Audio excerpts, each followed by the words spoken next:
I can see why, until 2019, this was the last installment in the Critters franchise. And as you can tell by the title of the video, spoiler alert, I was not a fan of this movie. And somehow, the next movie in the franchise managed to be even worse than this, but I'll cover that movie when I get to it. But, man, Critters 4, this movie absolutely blows.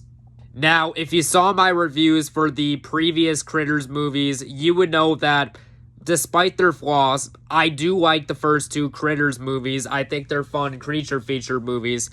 The third one had some good ideas, but overall, I wasn't a big fan of the third one, and I thought it was poorly executed.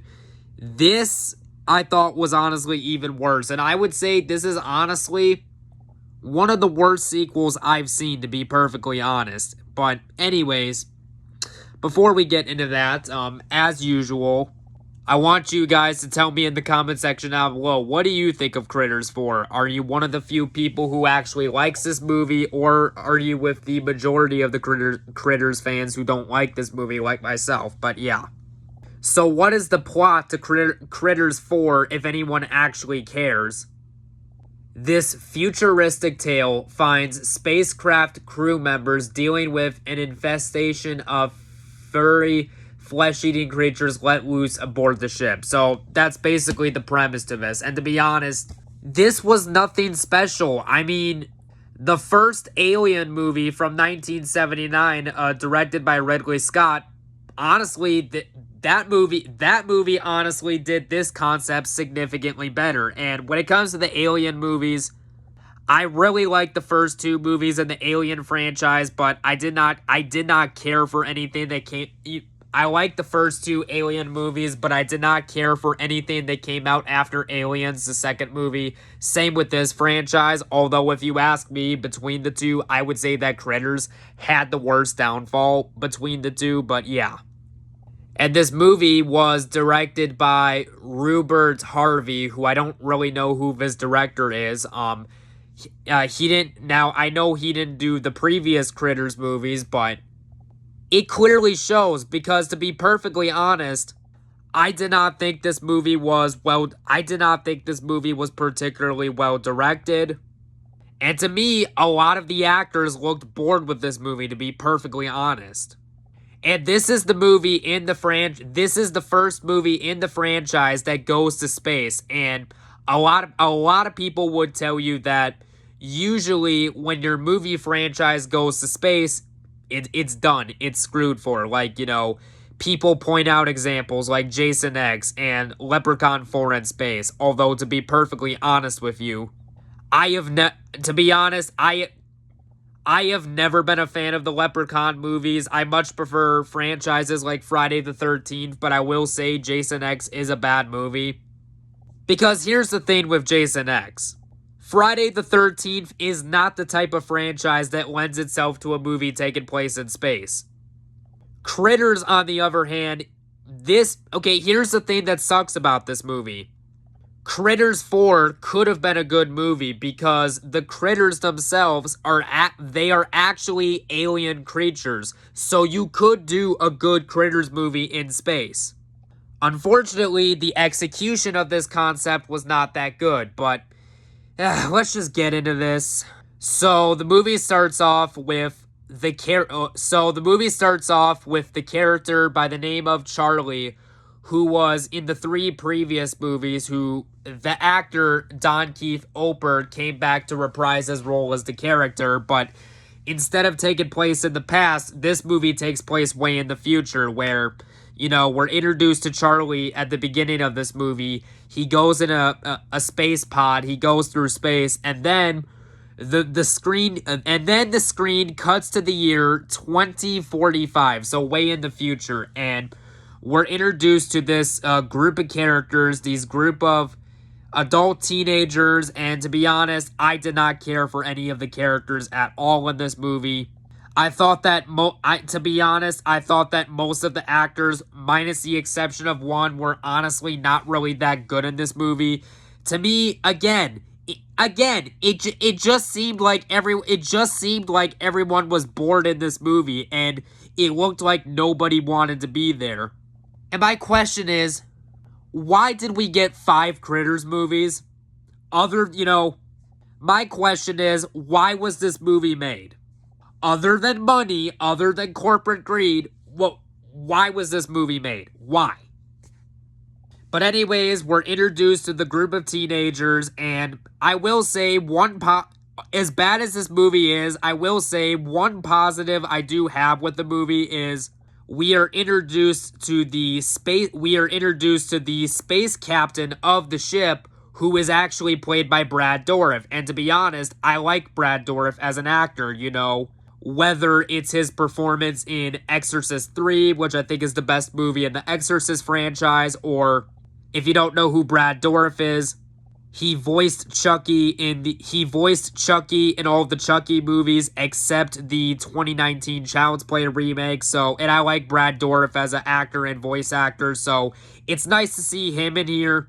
I will say, he was honestly the one bright spot in this movie, and I will give credit, even though I don't think this movie is well directed, I do appreciate that they do still use practical effects. I will give the movie that. The rest of it, I could really care less about the rest of it, to be perfectly honest. I think that the movie is rather dull. I think that the movie is rather boring. Like, Critters is supposed to be the type of movie that's fun, like the first two. Critters should not be boring, and the fact that a Critters movie is boring, that's not a good thing. And it does not help that all these characters are so poorly written in this movie. And then, my gosh, remember how I said the practical effects were good? Well, my gosh, the digital effects in this movie are so bad. And this movie was made on an extremely low budget, and you can clearly tell, and I'm not saying that as a compliment, Now look, do not get me wrong. Are there movies I enjoy that are made on a low budget? Yes. I enjoy the 1981 horror movie The Evil Dead, directed by Sam Raimi, and the second movie. I quite like both those movies, and I also like Army of Darkness. I also quite like the first Nightmare on Elm Street movie from 1984. I think that that's a good low budget movie. So yeah, do not give me the excuse of, oh, you didn't like it just because it's low budget. No, there are low budget movies I have liked before. This just is not one of them.